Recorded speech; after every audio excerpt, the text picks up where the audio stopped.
Hi guys, welcome to my channel Kavitha blogs. ఈరోజు మనం pizza ఎలా ప్రిపేర్ చేసుకోవాలో చూద్దాము.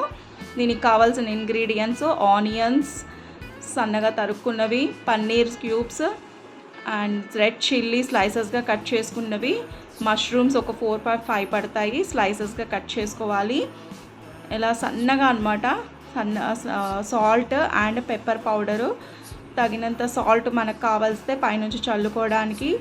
Next cheese and oregano and నార్స్ సాస్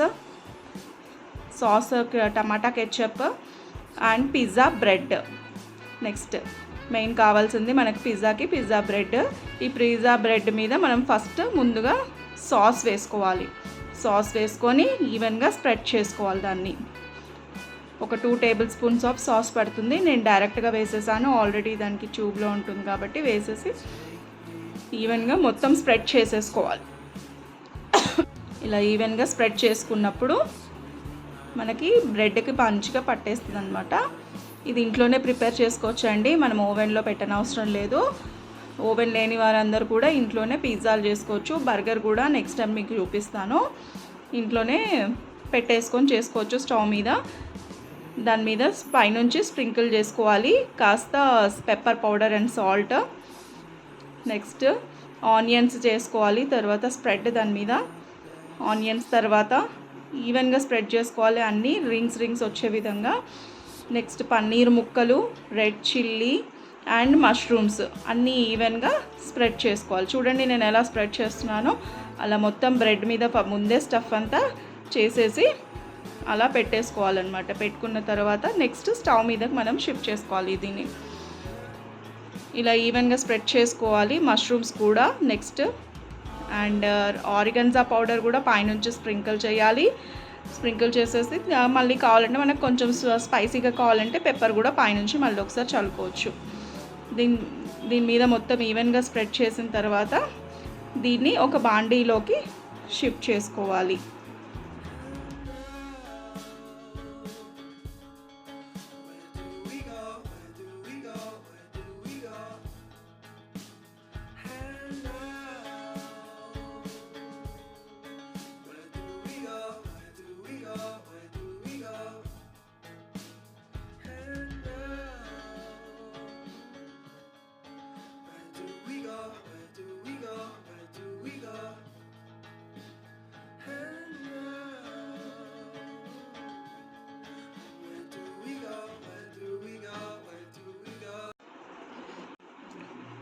చీజ్ స్లైసెస్ని సన్నగా తరిగేసి ముక్కలుగా పైనుంచి చల్లుకోవాలి స్టఫ్ మీద అంతా కూడా.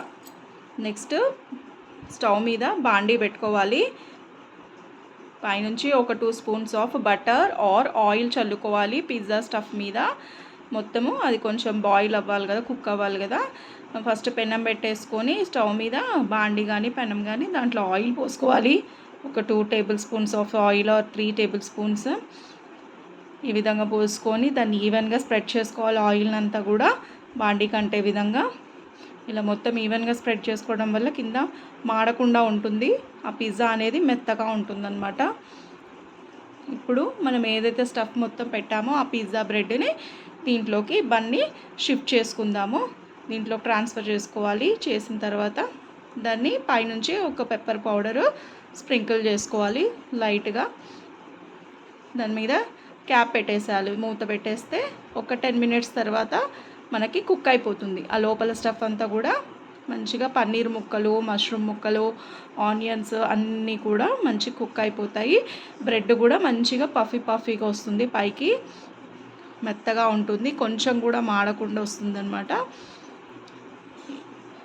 ఒక 10 మినిట్స్ తర్వాత మనము మూత ఓపెన్ చేస్తే మనకి పిజ్జా బ్రెడ్ రెడీ అయిపోయింది. వేడిగా ఇప్పుడు మనం పిల్లలకి సర్వ్ చేస్తే ఎంతో ఇష్టంగా తింటారు.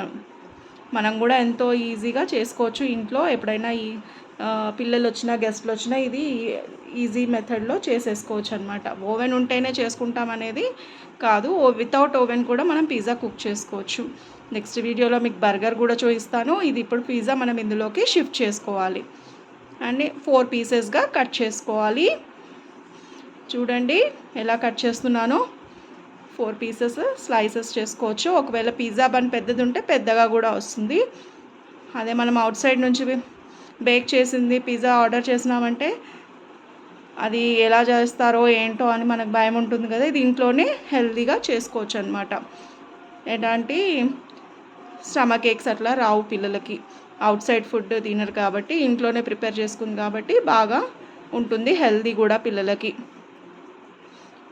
చూడండి ఎలా పఫ్గా వచ్చిందో. పిజ్జా బ్రెడ్ వేడి వేడి పిజ్జా రెడీ అయిపోయింది, రెడీ టు సర్వ్.